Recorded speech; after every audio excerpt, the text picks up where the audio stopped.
Hello. Today I'm going to show you how to replace your Lenovo Tab Pen Plus tip.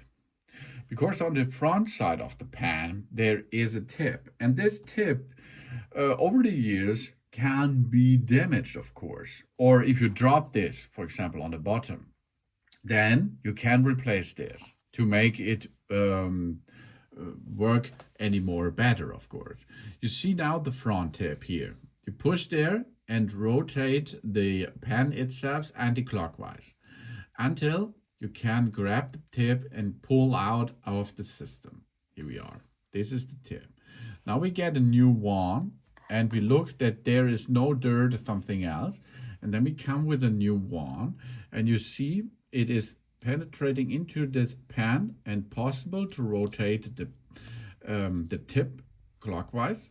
And job's done. The new tip is now installed and we can use this anymore for our tablet. Really cool, huh? So you can make additional lifespan for your Lenovo Tab Pen Plus. Thanks for watching. Please subscribe and give me positive feedback. I hope to see you again on my channel.